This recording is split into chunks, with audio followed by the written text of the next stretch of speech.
Okay, so let's go to the last pillar, therapy, because that's what you specialize in. That's what you've learned so much about, and it's one of the first methods you touched on, and something everyone listening at home can relate to is breathing. You talked about that as one of the first ones, and I think that's so essential. Now, I'm a partaker of yoga and meditation myself, so I reap all the benefits, and I see how important like mindful and purposeful breathing can be. What are some of the benefits that you found breathing and can have that the science and research has proven, and how can someone incorporate more purposeful breathtaking into their lives? So there's this concept known as breath selection. I don't know if that's an actual, I don't know if that's something I came up with or if that's something I read somewhere. It's my term. So breath selection. Yes. Okay? People use the wrong breath for the wrong situations. Okay? So when we look at the body and we strip the body down to its anatomical functions, okay? You know those belts people wear at the gym to lift weights? Yep. Okay. Would you be surprised if I told you that you naturally have this organic, natural, anatomical belt within you? Kinda, yeah. Crazy. It's crazy to think, right? Yeah. So a lot of the times, people that rely on that belt to lift, I guess, a normal amount of weight, they're supplementing for the fact that they can't engage their own belt.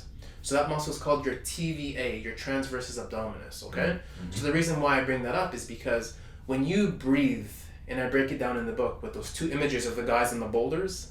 Yes. Yep. So there's one image of a guy sitting and he's breathing and he's pushing out his stomach to signify that his belly is pushing out.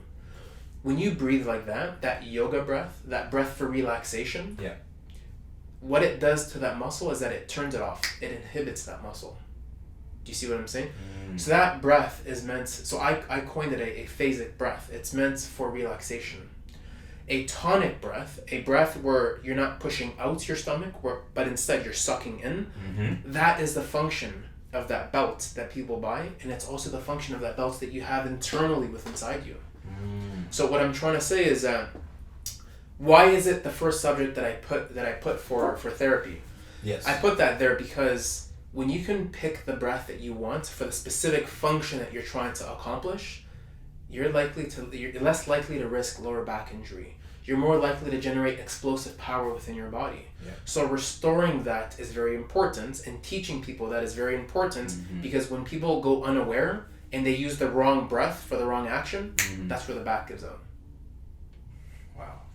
I would not know that or be able to link that without knowing this. That's But really this is interesting. So once again, going back to the purpose of the book, I'm just teaching you how to look at the body. I'm teaching you how to think. And eventually, when you go see a practitioner and they try to teach you something else about the body, and you know that this is what the book taught you, you can have that intellectual conversation and stand up for yourself because you're advocating for yourself.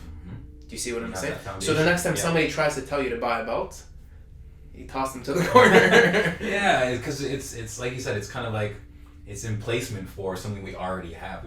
If we're aware of how to use our breath, we can tonic activate it. Tonic breath. What's it called? To activate that belt is the tonic breath. Tonic breath, right? To distend the stomach and to promote relaxation. Yes. It's phasic.